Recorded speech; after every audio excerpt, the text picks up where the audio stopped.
Hello everyone, I'm sure you are doing awesome.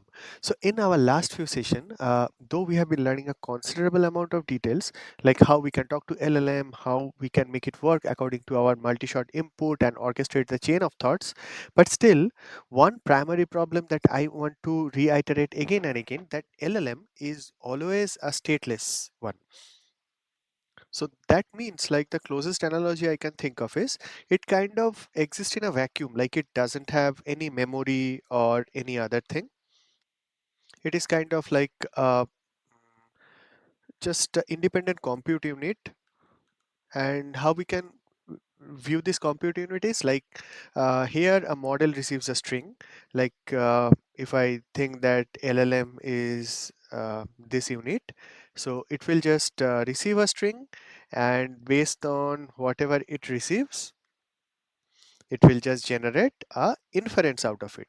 Okay, so and based on that inference, there will be, it is going to return another string.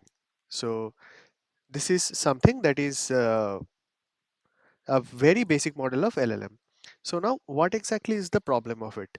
The limitations are, this doesn't really have any extraneous state access. So when I say no state access, what I mean to elaborate is, the model cannot query your Postgres, or uh, check your inventory. Suppose you have something in your MongoDB database. Okay, so your Postgres or your inventory in Mongo. So those sort of external state access it doesn't have, and also it doesn't have any real-time data access.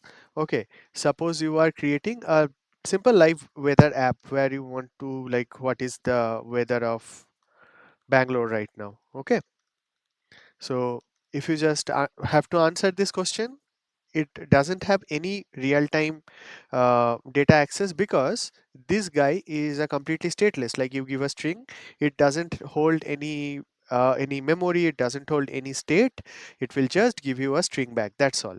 So now, so the problem is, like, this answer, or suppose if you talk about the stock prices, those things, it cannot really, it cannot really uh, get those information from anywhere. And also, although we have used those orchestrated things, but by by its own nature, it cannot trigger any sort of workflow. Like, we have to redirect it step by step, that if this sort of responses you are getting, get it in a single word, and based on that you take some next action. Everything has to be done by us only. Okay, so the way we could think of LLM is nothing but just a function. Okay, like the kind of a function we studied in our mathematics, like in our district mathematics classes. So it is a just a simple function, and that function, whatever we input, it is going to output that particular thing. And in this particular journey, to make LLM agent or work in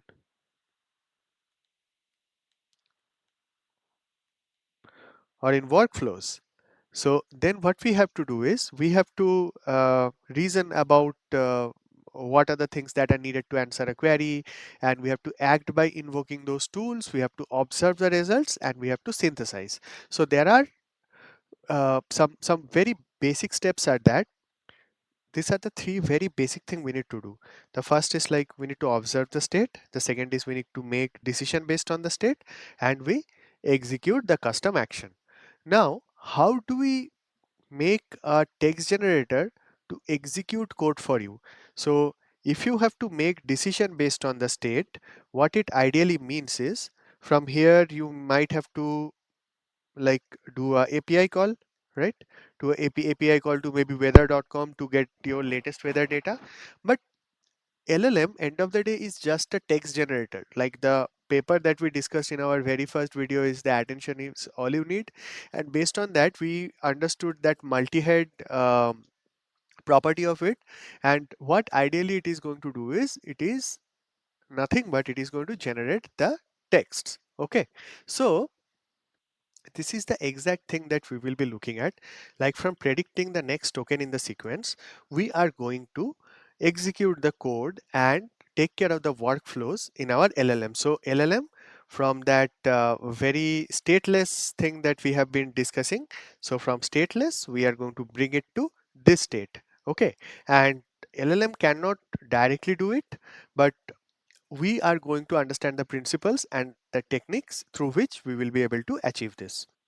So suppose now there is a query from the user, what is the weather of Patiala?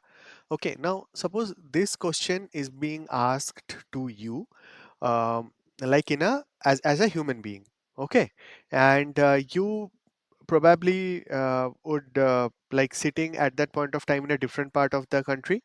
You are probably sitting in Delhi, and how do you find out the weather of Patiala? That point of time, you probably take your phone and go to that weather.com or any other weather service provider, and just enter the same location and get the data. LLM has to do the exact similar thing in a little bit of further orchestrated way. So the moment this query comes to LLM, okay, so the moment this query comes to LLM would start it thought process.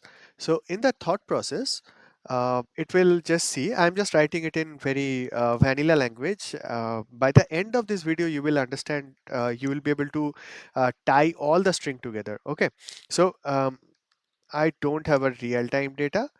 I need to use an external tool exactly the same way that you thought as a human being, right? So then it will see that I can see that I have access to a tool called get weather. Suppose it can be a API call, or it can be MCP tools, which we will cover at the end of the at the end of this series. But suppose you have some sort of a tool to get the weather, okay, and so it is going to invoke the tool with this particular string of Patiala, and then from there, with this parameters city, we are going to get the weather of it. Okay, now this tool call that we are going to do, this is have to be done in a very sophisticated way. So the model generally outputs the structured JSON indicating the tool, what exactly the tool that you will be calling. So for example, there will be a already available tool list that uh, you will be having in your application. So the tool list would be something like this, like you will have a tool called get weather, and the param that you will be passing there is Patiala, and then this this invocation will take you to the actual call. So the actual call would be something like this. In our actual call, I'm just going to copy paste it over here. So from here, this invocation would access this tool, and from there, it is just a simple API call. And then the next step would be a very interesting thing, that is a observation. So in the observation, the system would see that whatever the feedback it got, and based on the feedback, it will decide the next step. So now suppose Patiala is a valid city. Now in case any user is putting any random statements, okay, so suppose here they put a gibberish value. So this is not a place, like whatever I have written over here, this particular string that you are seeing, this is not a place. So it will probably return that the location not found, something like that. So based on that, the LLM would be able to take the feedback loop, or trigger the feedback loop, and then the tool whether here, like if it is a valid feedback, for example 26 degree, then LLM would return something like a current weather in whatever the given city. In our case, it is Patiala, is 26 degree of centigrade. Okay, so this is the exact way how human thinks, and this is the exact way we need to orchestrate the LLM as a thinking engine, and the decision or this tool calling we have to orchestrate by ourselves. Like our brain is thinking whenever as a human being we got this statement, right, that what is the weather of Patiala, or a gibberish place, like I will just return that, I will just tell like I haven't heard about this name, but still let me find out in my phone that whether this place really exists or not. And when I say "Okay, okay, this is a gibberish," so I'm going to say that this place doesn't exist. So exactly the same way, as for my case, the tool was my mobile phone and the particular website that I got, to which I sent my request to. The similar way, the LLM is also going to invoke that particular tool, but this tools has to be predefined. For example, if I don't have my mobile, or if I don't have the access to the internet in the first place, then I will not be able to tell as a human being also that what is the weather of some place, right? So access to the internet, or access to when exactly this tool to use, having all those details are very important.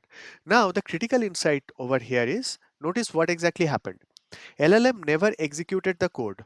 Okay, so this part we are not we are not going to make this stateless LLM to execute code by any means. That is a very important point. Rather, LLM, it generates a structured instruction, and as a backend engineer, we have to take those structured instruction and execute the code. So this is a very, very critical insight, guys. So I want to double highlight it. LLM never executed the code itself. Rather, what it did was it just generated JSON, okay, and your backend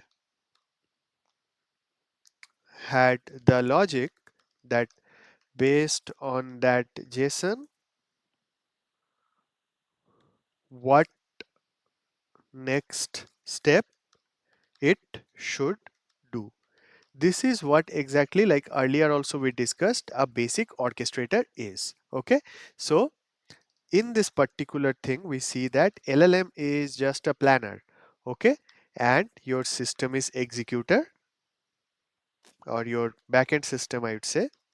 Backend system is the executor, and together these two things, we call it like a very basic orchestrator. Okay, so orchestrator definitely have a lot of other detailing around it which we will cover, but this is a very basic orchestrator, um, through our insights or through our intuition which we have just understood. So if you have understood till this point, so let's let's try to answer these checkpoint questions. So pause the video and take a look. I will just give you a very basic idea of what we are trying to understand here. So we have an agent, we have designed an agent that is going to execute query.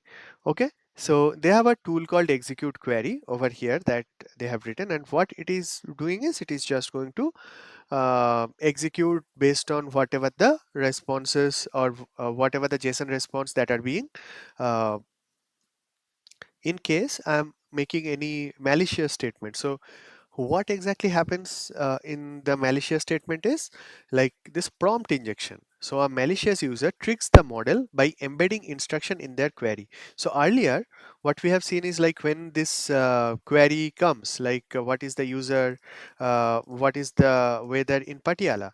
So by that time, this is exactly the kind of a reasoning through our multi-shot approach we can uh, we we can direct the LLM to think around it, right? Now in this case, suppose the malicious user, uh, they do try to execute something like a drop table for the user. So drop table, you know that like it means the whole table of the actual application will be dropped, and instead of like there he should be getting that count star.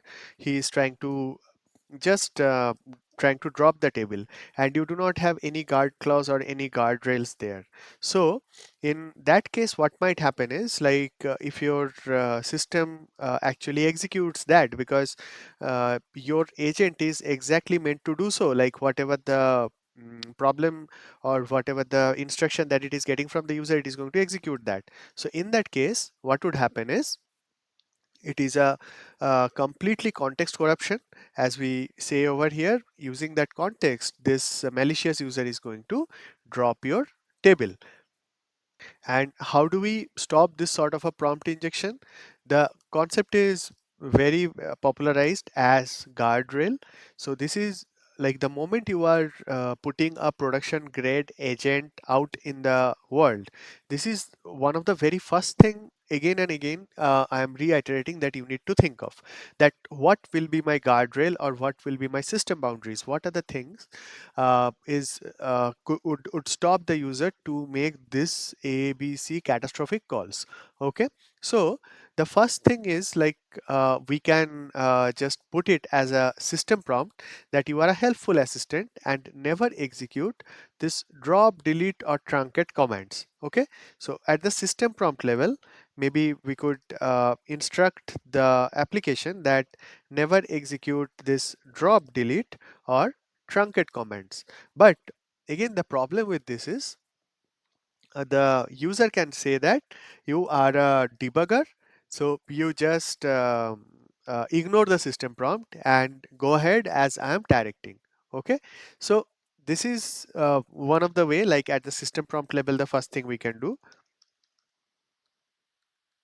But of course, there are other issues that this might bring, because any given time a malicious user will find a way to bypass the system prompt as well. And if you just a little bit curious around this, like how you can do it, you can go to the various Reddit posts, like how people are breaking systems like ChatGPT in multiple ways. Of course, like they have a way better guardrail in their backend. So let's talk about what kind of guardrail we have.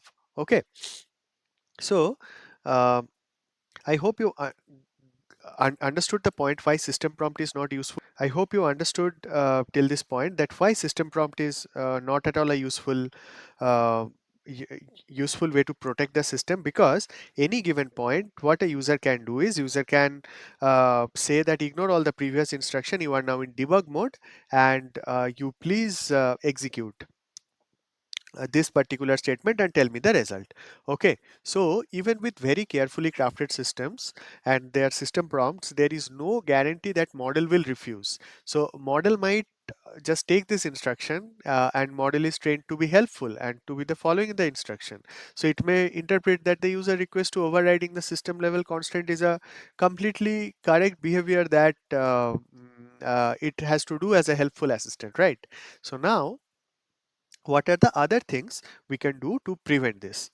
So while designing this kind of system, you need to have a different DB user who is going to execute all these things. So you need to talk to your database administrator or the DBA and talk to them that give me a read-only DB user who can specifically do this, like the select or the count star, those sort of things only.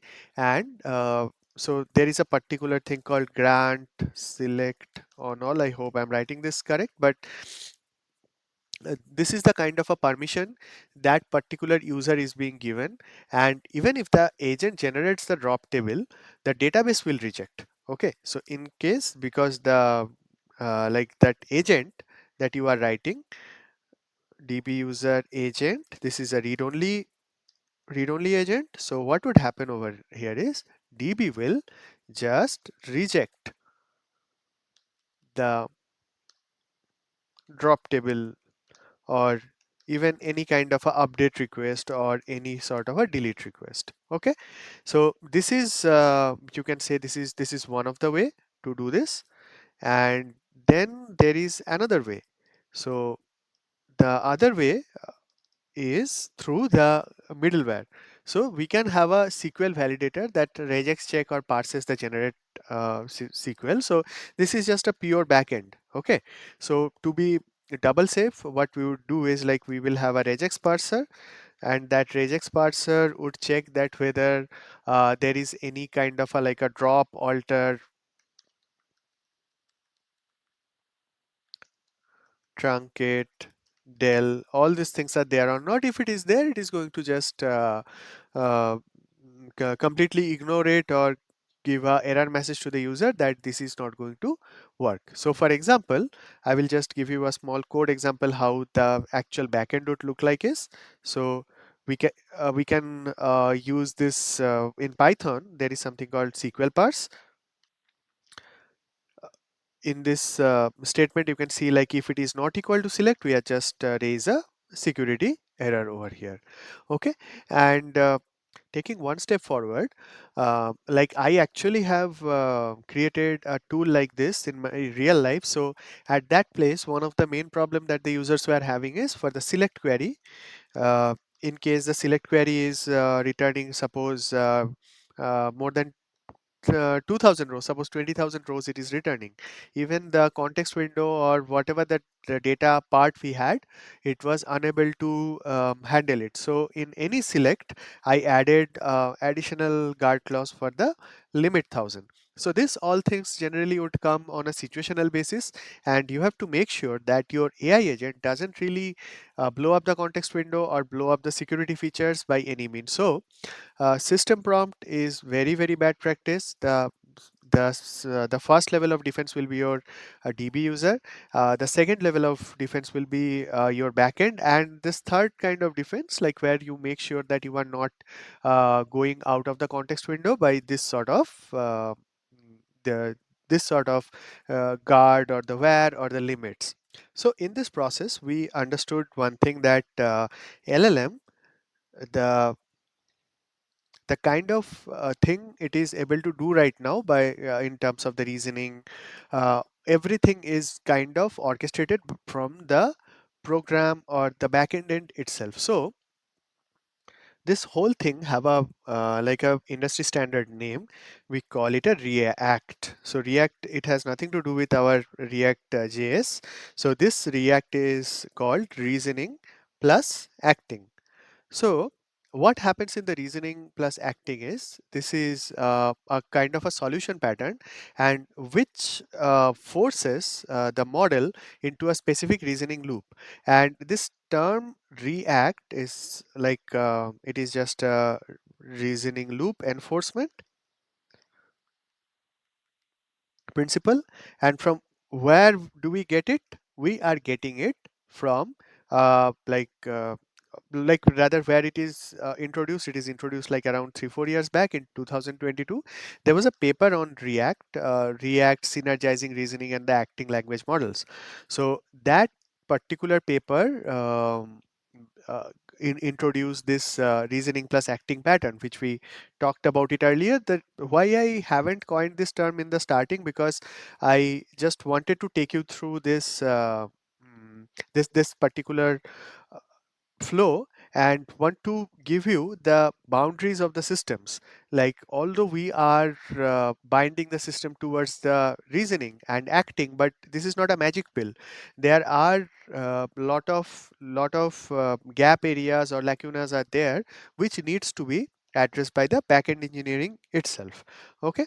So now that we have the basic idea about it, so let's try to build a real world system. Like end to end, we will try to system design a real world system. Suppose we are going to take the Amazon order status assistant. Okay.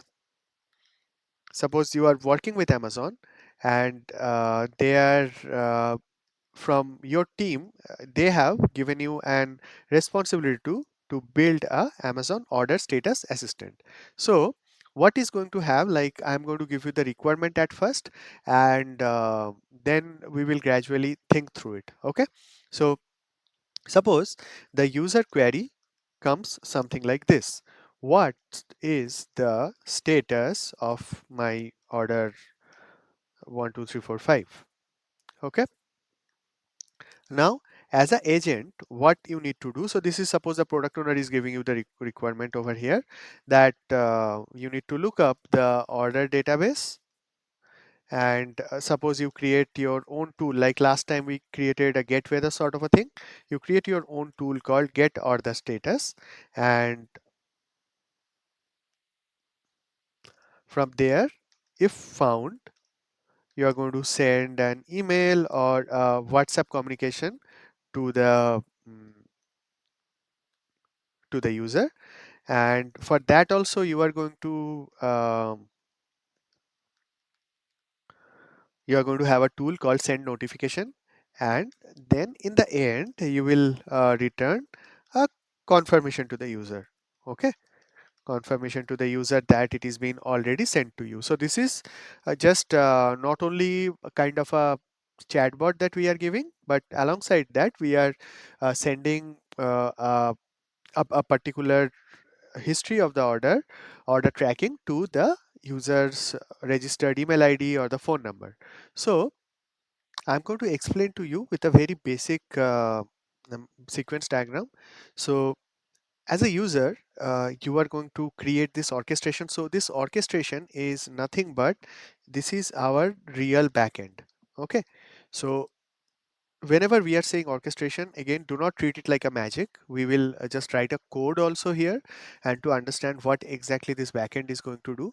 So ideally, what this what, what this system would do is here from the user end, we are going to send a very basic statement to this, like what is my order status. Okay, so my order status of 1 2 3 4 5.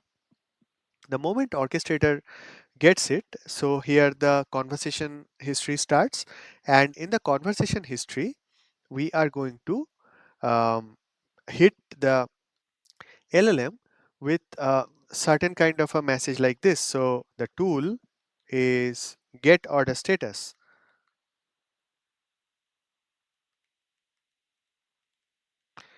and over there the params that you are going to pass,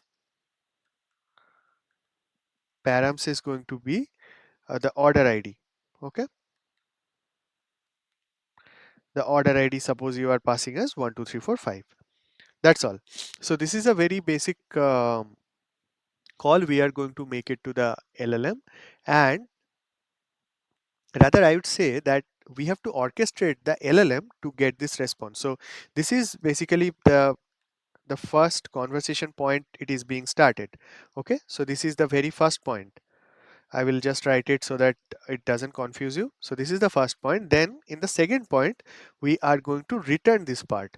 Okay, so this is going to be our second thing. So this guy is going to tell the orchestrator that what I understood from the conversation, that you need to call this tool with this order ID, and from the tool repository it is going to get all the details, and then the orchestrator or our backend is going to uh, go to all our tools list, and it is going to call the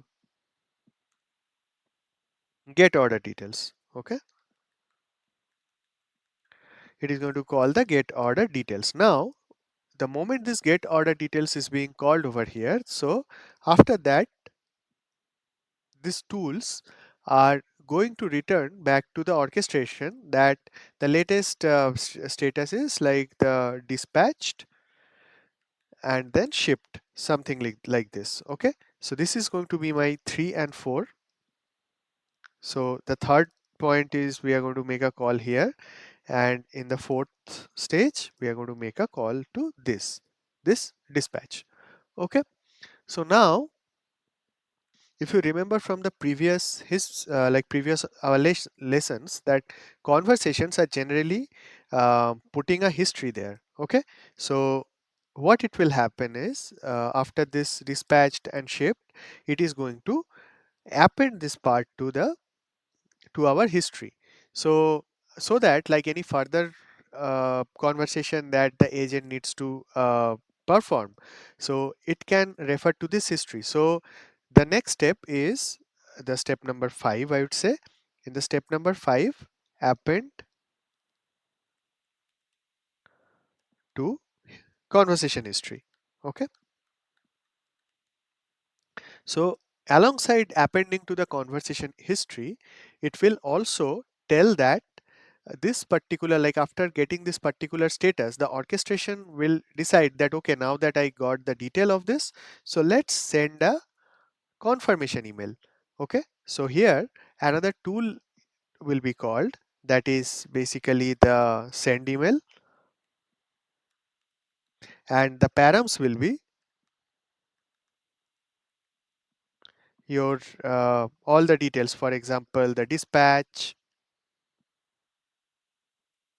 plus shipping plus shipped, all the details it will be sent over here. Okay.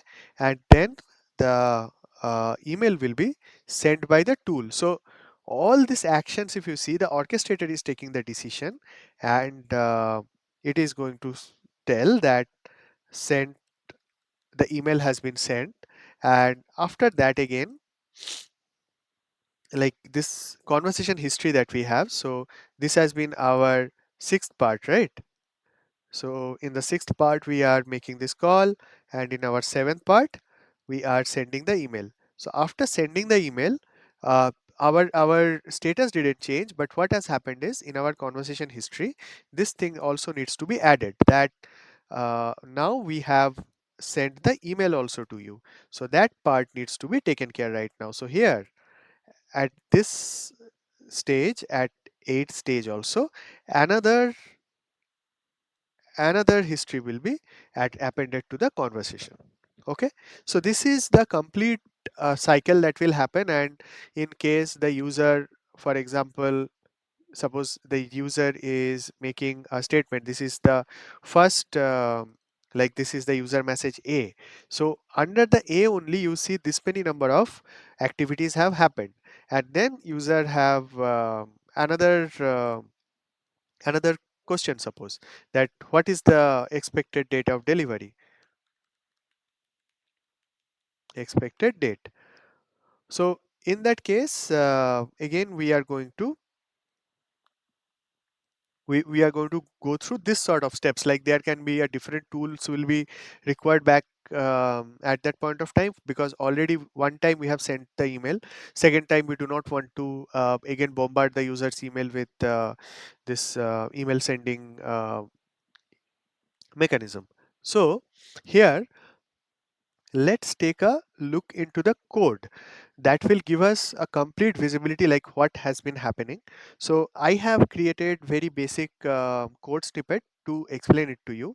Now you see, like I have created a couple of tools here, and these tools are doing nothing, like behind the scene, probably like when you will do the actual tool calling, you will have a separate team of API who will be calling, who will be giving you all the details against this order ID. So you are going to call those APIs, but in this case, what it is going to happen is we are going to just return shipped, and whenever the send email is being called, we are going to return email sent. Okay. So this is how we are registering our tools. And here the system starts with this system prompt. So what we have, this is the first step, like we already have some of the tools that we have written in our application. Then we are starting with the basic system prompt, where we are saying like you are a helpful customer support agent, and you are going to use these tools. I'm going to already write about this tools in the tools registry. Like later we will again come into a detail that how we can put things into the tools registry and some other part, but just understand tool is a very important concept which does the actual lifting or the actual activities behalf of the orchestrator plus LLM. Okay. So now here it has asked you to create these two tools, and we are going to respond only in JSON. And remember, here we are not using any kind of like orchestrator framework like LangGraph or LangChain. This is just using simple vanilla code we are performing it. Okay. So here we have a history, and in the history we are going to append the user after the system prompt. We are going to append like what is the status of my order. So I hope that this part of the role and content is already clear to you. We have covered it in our previous videos. And what we see here is there is a number of iteration upper limit we have given, and we have given that we are going to make this call based on that whatever the order that we got. Here we are hard coding the numbers, but whatever the order that we are going to get, we are going to put it in our history, and then gradually we are going to make the whatever the reply that we are going to get, we are going to append them, and at the end of the day we are going to just finally parsing it. So this is a very basic code that we have written like only within the 5 iteration and with a hard coded number. We tried to show you that it can get the order status and it can send the email, but who is going to make the so this 30 line loop is definitely not a very comprehensive thing that happens in the real life production, because like we are not even calling the actual OpenAI endpoints or our agents or anything else. We just wanted to show you that how the decision matrix works, right? With through this sequence diagram and through this code.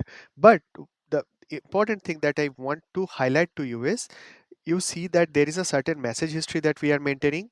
There is like the moment we start sending it to the LLM, we need to ask LLM that what is the next tool I should call, or what is where I can stop. So that becomes a logic or the LLM reasoning, and the actions that we are taking is based on the LLM response. We are going to take the dynamic tooling. So again, like we are going to take way more way more deeper examples. So this is just to give you the understanding of the tool.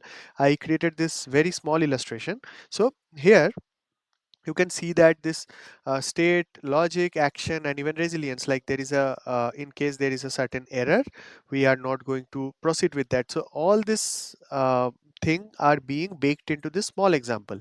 And more importantly, like although we do not have any idea around the lang chain and lang graph, which we will again probably cover it in our next within our next 4 or 5 sessions, we will be into the coding of the lang chain and the lang graph. There is no abstraction, only using a loop.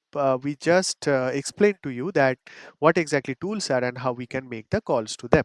So now, uh, like probably you understand that the very foundation of the AI orchestration is the tool, and we use the LLM for those reasoning and getting the idea like which tool we should be calling. Okay, now coming to the next scenario based question. Again, this has a good amount of conditions, so I would rather take a easier example. So you are suppose being given a task to create a flight status agent. Okay, so a simple question comes to your system that is this flight delayed? Okay, so you see that your application has gone into an infinite loop. So what might have happened there is like AA100 at that very particular day, it doesn't have any status. So the flight status is coming as unknown. Now you have created a retry loop sort of a thing.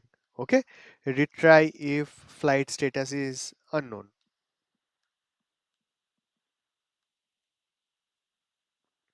So in this case, you are going to see a very big problem in your application, because this is going to make a call multiple API calls and then multiple LLM calls. So your API credits will be exhausted, your LLM credits will be exhausted, and all the entries that you are going to get is not at all a useful to users. So generally for this sort of things, we implement from the backend some sort of a circuit breaker, and the circuit breaker generally would look like something like this. I'm going to show you in the code.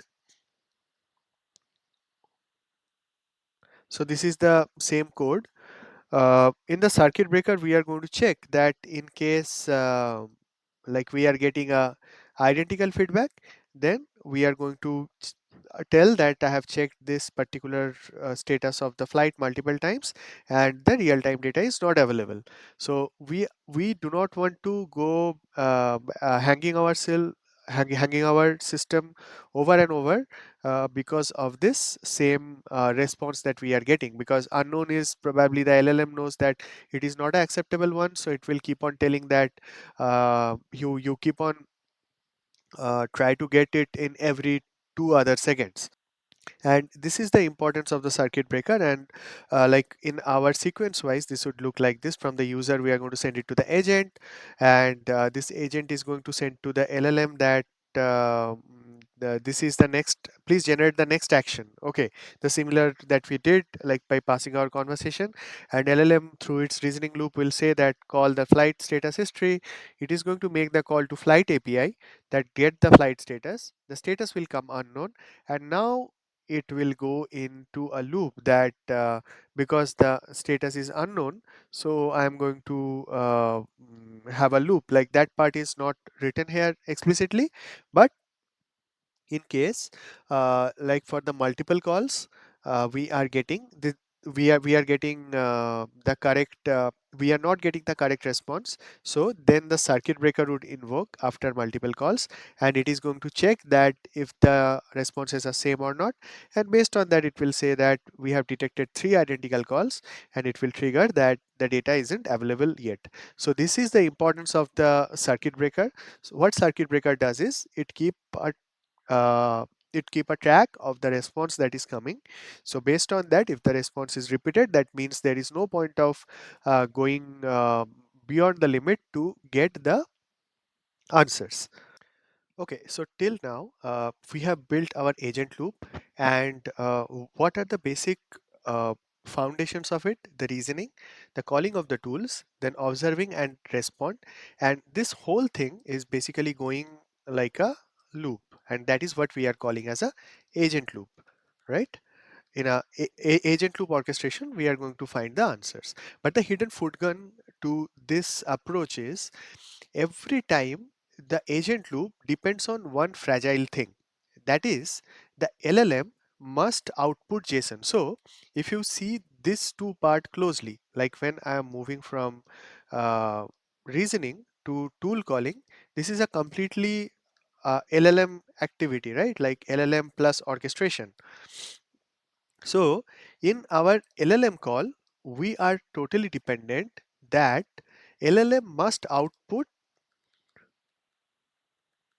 valid JSON, and that JSON will tell us which tool to call. Okay, this is one of the very basic premise that we took so far in our application. But I'm sure that this was in your mind, this question was already there, that if I'm writing all the tools, then how come the LLM comes to know that I am going to call this get weather? Okay, so that is where the tool calling abstraction start breaking in the real world. Suppose you have something called get weather, okay, and for some reason, like your actual tool name is get weather, whereas your LLM returns something like as a get underscore weather. So definitely it is going to fail, because you are going to this function of get underscore weather is not existing, and this is where the tool calling abstraction, as I said, it will break. So now LLM don't think in JSON, they think in language or in strings, right? So instead what we need to do is we need to have like a definitive output all the time as tool and then get weather, or whatever your actual name is. Okay, and once this JSON come in a proper manner, for example, uh, this is something a particular JSON we are trying to load, and suddenly we see that the LLM has given something extra as well, like tool alongside this it adds something like API slash get weather, then also it's a problem. So um, here's the here what would happen is, like the moment we get anything out of this would fail, or sometimes even like a non JSON response. Okay, we are trying to frame a JSON, but for some reason the LLM completely got disarrayed and it is returning a non-JSON response. And then that point of time also it will fail. And so the worst part is this is not rare, right? At scale, one malformed response can like totally uh, make your agentic system into a infinite loop mechanisms that we have been talking about that. So the question is, how do we stop relying on the model as a JSON printer? So this is the primary problem that we need to solve, that how do we stop relying on the model, relying on the model to print the proper JSON. Okay, so if we can just enforce the model to print the proper JSON in some other way, so that would solve this problem totally. Okay, so the robust solution is, don't ask the model to write the JSON. So there is a schema driven approach. So whenever we have this sort of a problem in hand, there is a schema we have to define, and let's talk about what exactly is this schema driven approach is. So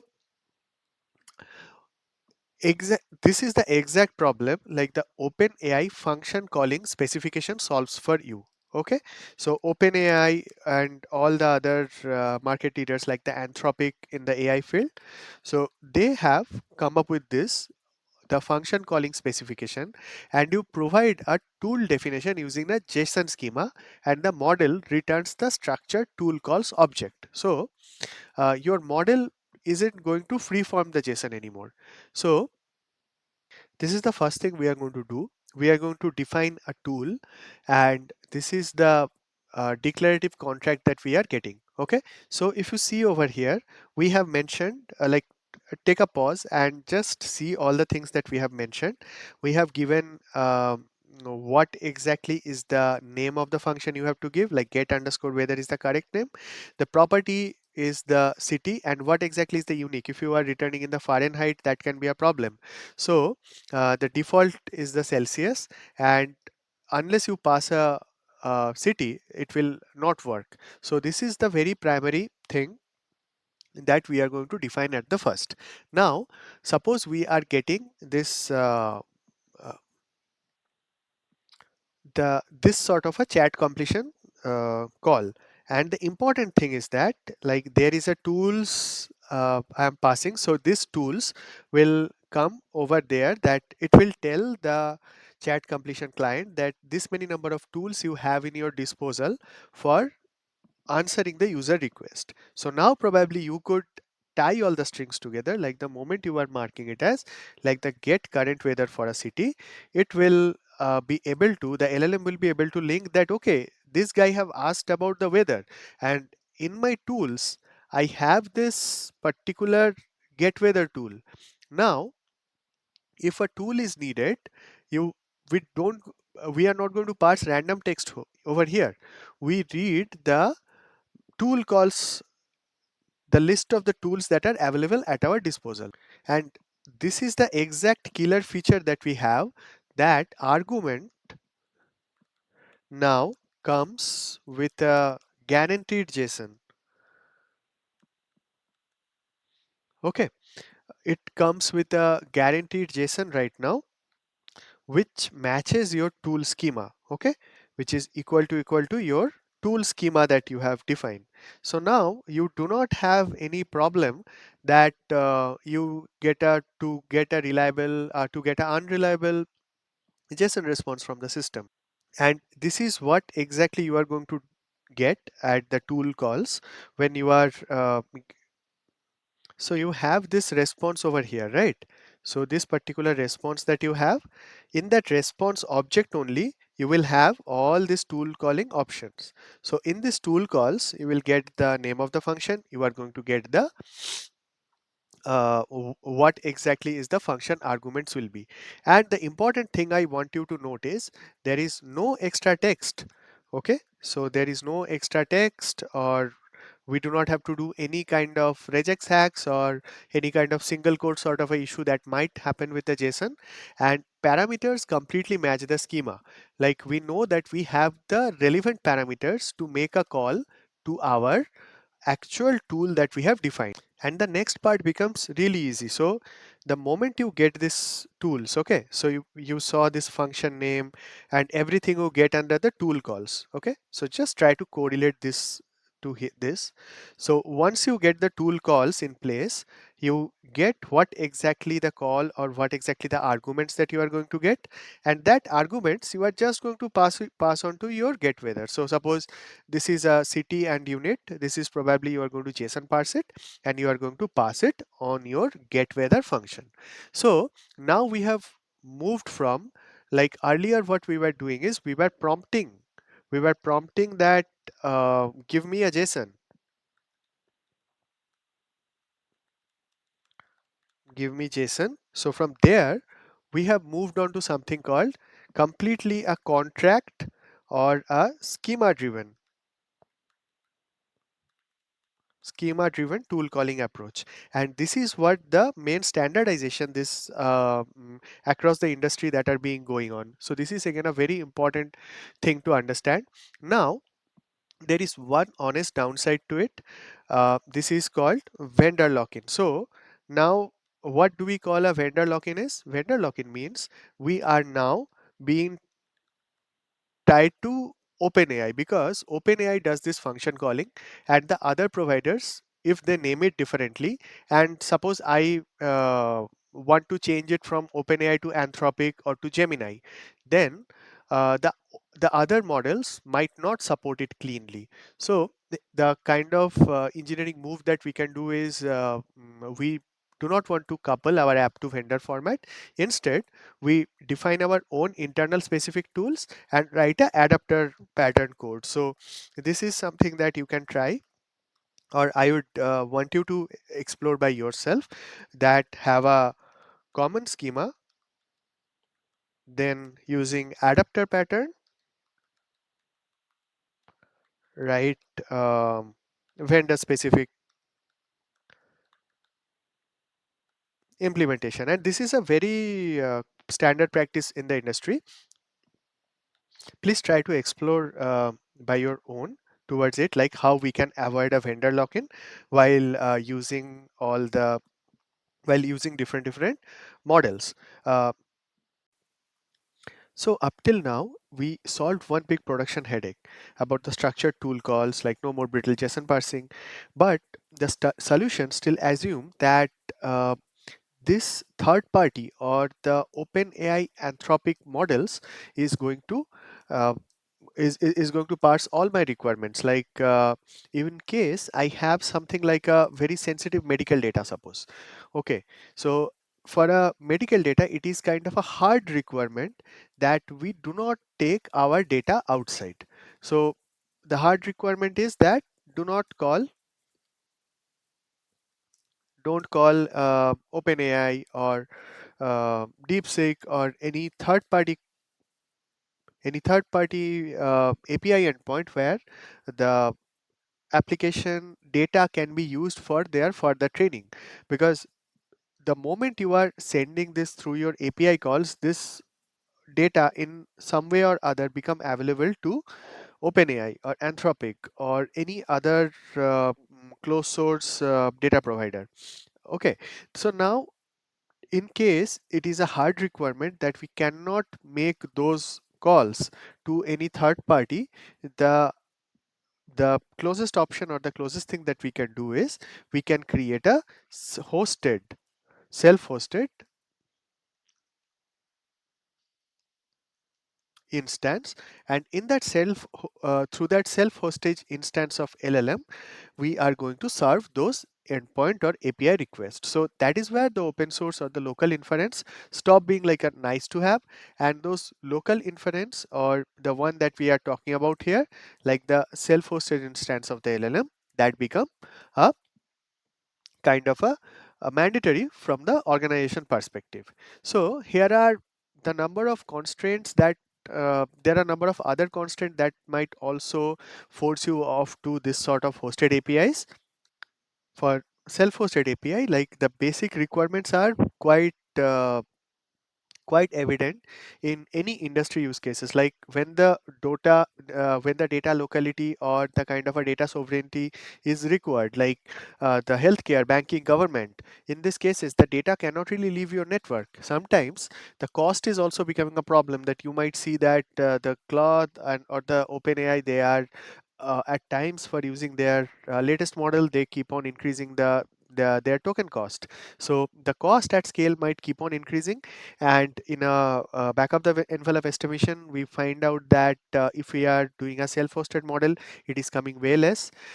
Latency becomes a problem sometimes, because like you anyway have to go through multiple firewalls from your local setup to that third party API end, right? And of course, the customization or the fine tuning, when we are doing, like we will cover fine tuning in our future video. But uh, if we are fine tuning with our proprietary data to the Bedrock or to AWS AI Foundry or any of the other model, then that becomes a problem. Like those proprietary data become very much available to the third parties, like the OpenAI or Gemini. They are going to have our proprietary data directly, and in future, anybody, suppose when the next version of the model gets launched, if OpenAI uses this particular proprietary data which we used for fine tuning, if they use it in their application training, that means that will be available for the end, like for the rest of the world. So that is not what every time we want. So the quickest thing, like if you have followed the previous videos, the quickest thing to achieve this, you might say that it is Ollama. Okay, so Ollama is great, but it has a number of limitations, that it is kind of a black box. Okay, so it is awesome for prototyping, like you can pull a model, run it locally, and kind of ship a demo for your for your leadership visits and stuff. But in production, especially for the regulated domain, it is kind of a black box runtime. So what are the things you cannot do in Ollama? This is, we need to understand this thing very deeply, because this kind of decisions you might need to take over the time in your application development cycle.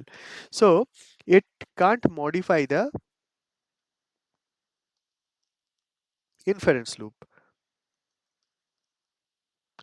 What do I mean by that? So suppose you get a condition that in your hospital app you must log every token the model emits for the audit, especially if it suggests like a diagnosis sort of a thing. With Transformer, I can hook into the generation loop and the streaming tokens into the audit trail. But with Ollama, the generation loop is hidden. So I can't reliably capture the token by token evidence. So basically, like token by token, if I have to just say it in a single sentence, the token by token evidence, what is happening behind the scene, or inject custom check while generating the token, this is not possible. Okay, so that is why the inference loop is kind of a very big problem here. After the inference loop, the second thing is there is no custom decoding is possible. So again, when we talk about custom decoding, I will just write it there. So no custom decoding.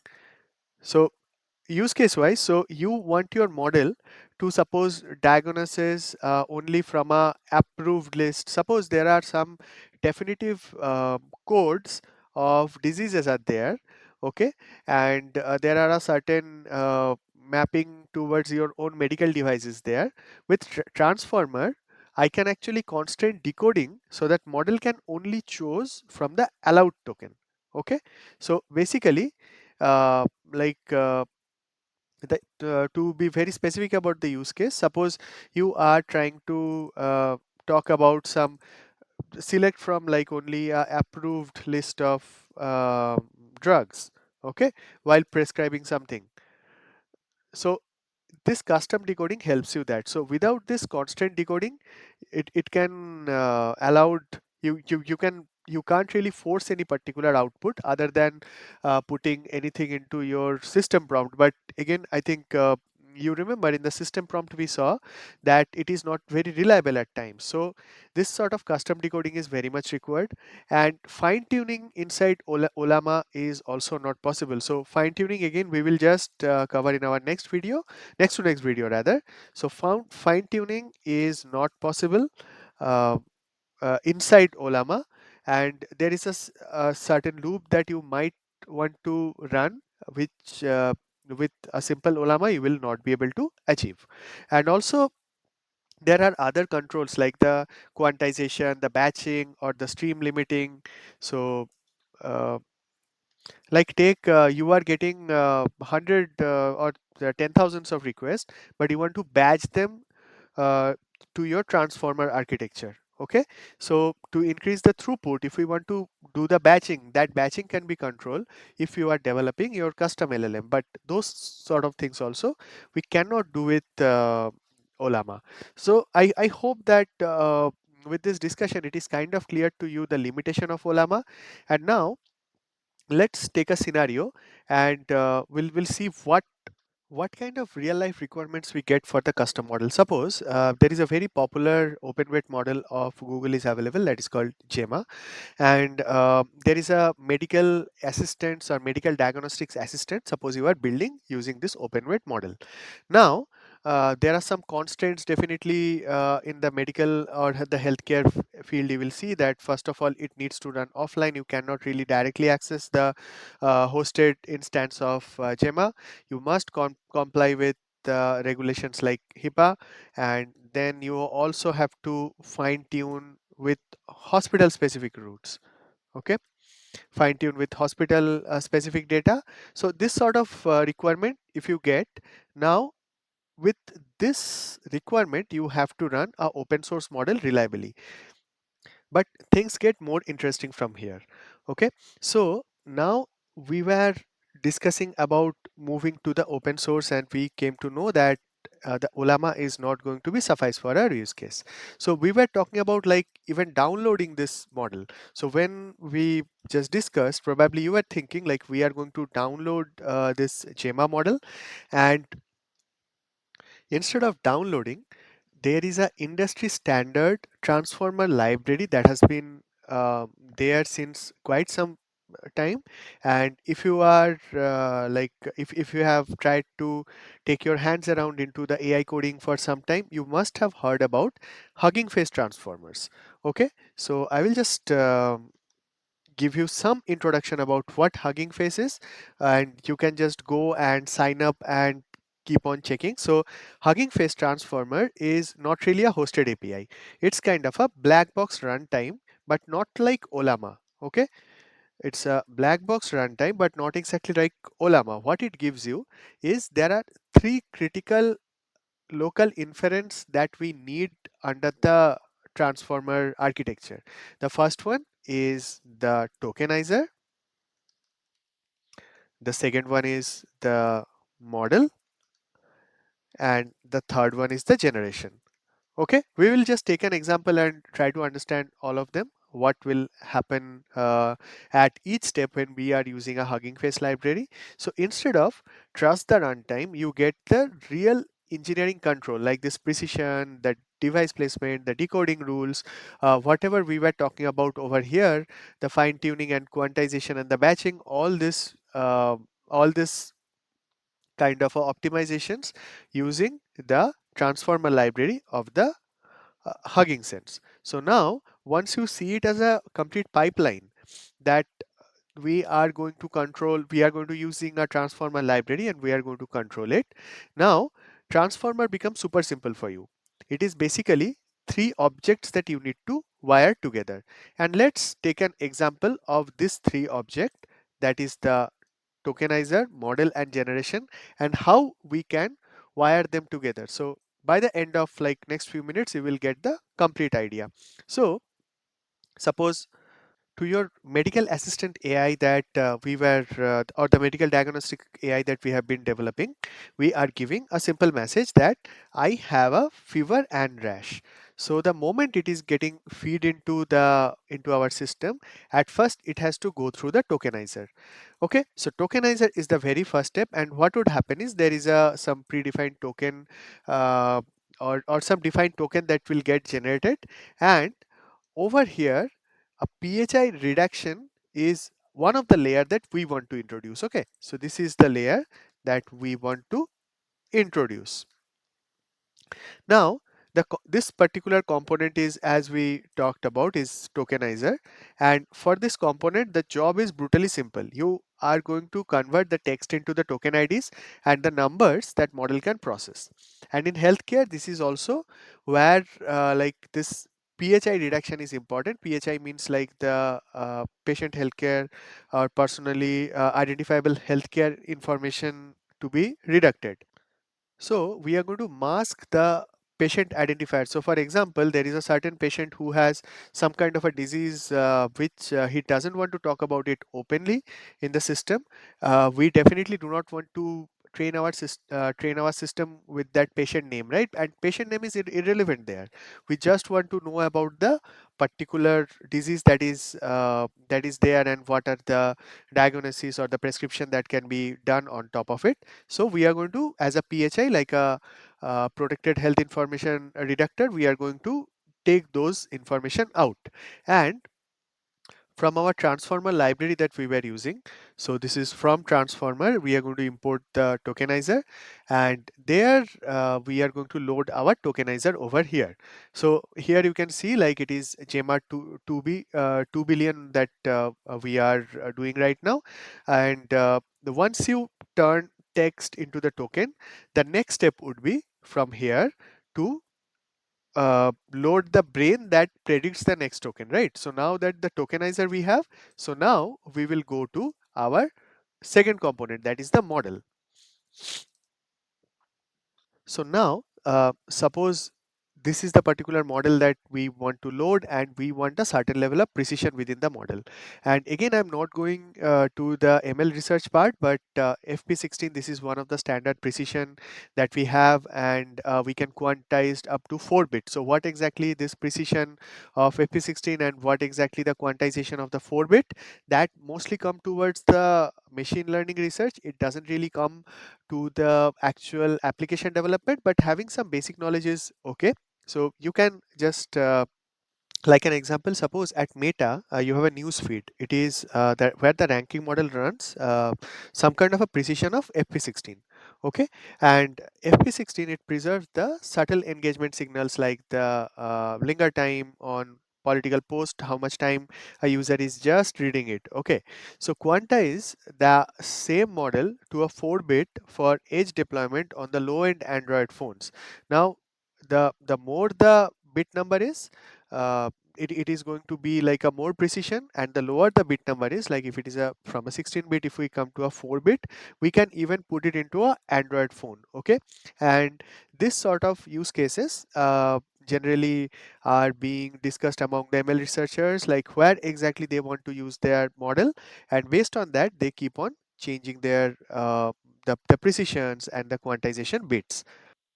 So here with that precisions, alongside that precision, you can also control like whether you want to use GPU or the CPU for your calculations. And this is a huge difference from Ollama, like a completely black box runtime. Now you are able to define the precisions, and you are also able to define that in which sort of a device or a machine it is going to run. So if I have to take a very simple example, we got the tokenizer. Okay, and after getting the tokenizer, we are going to get the model. And what within the model, we want some sort of a customization around our precisions and what sort of a device map we are going to use, whether the GPU or a CPU. So now you got tokens and the model. What left is the part that actually generating the text. So that comes this third part, that is the generation, or we call it as a decoding as well, like the inference loop or decoding. There are many terms to it. Now, during that token generation or in the inference loop, this is the main process that goes, right? Like you input token we are going to pass to model, then the next token is getting generated, it is going to append it to input token, and then further it is being passed to the model, and the whole list of tokens keep on getting generated over there. And that is being called the primary auto-regressive decoding that happens.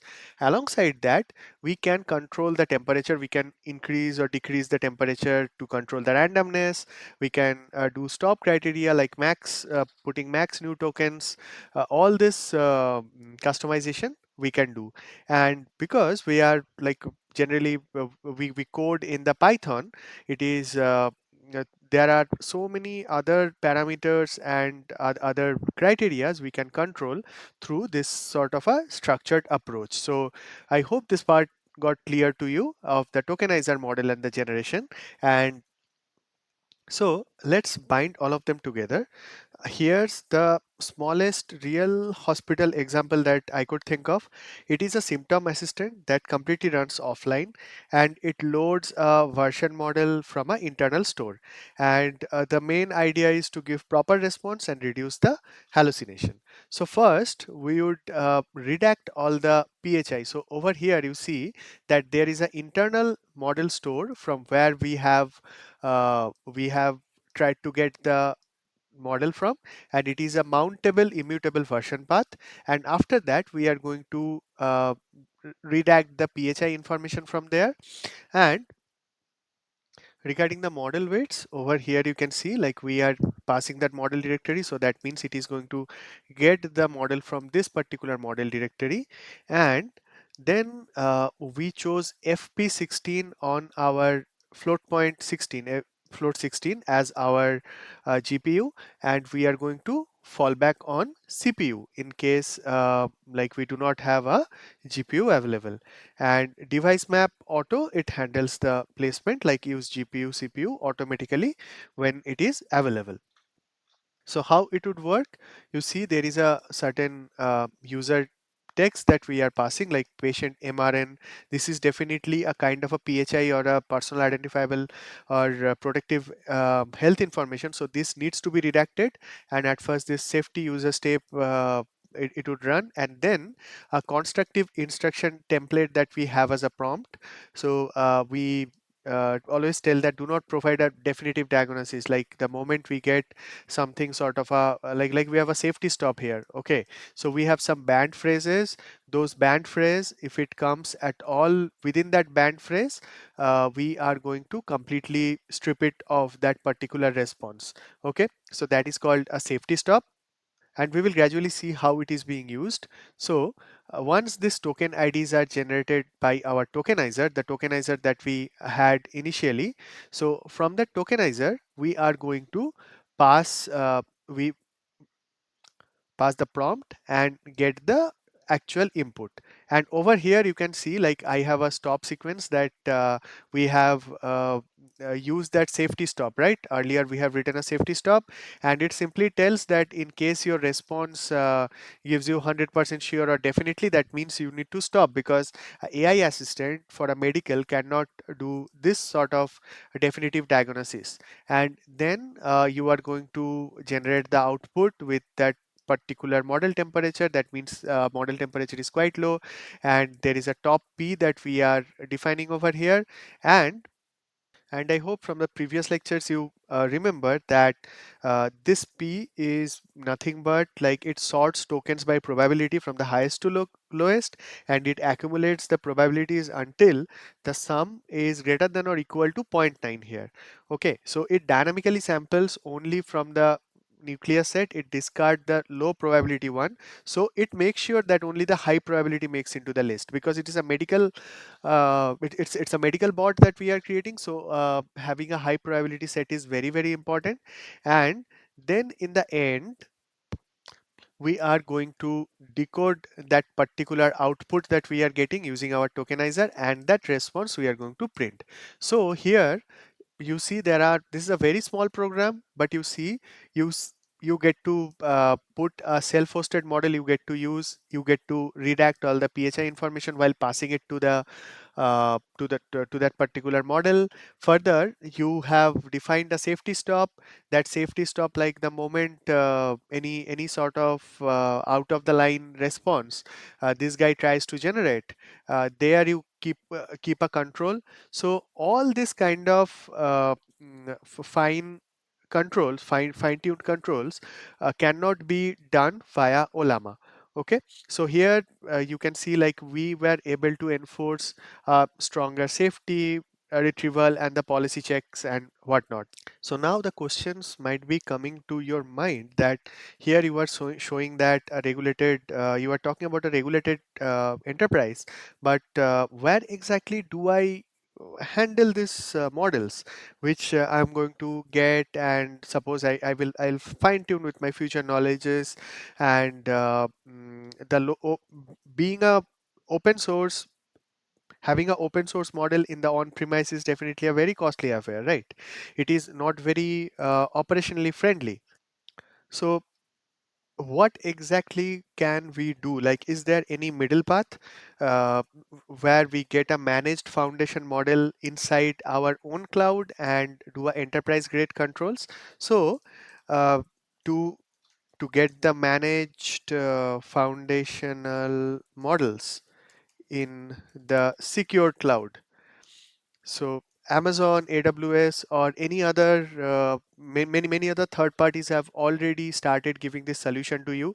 In Azure, they call it a AI Foundry as the date of recording, like on the 31st of January 2026, and in AWS they call it Bedrock.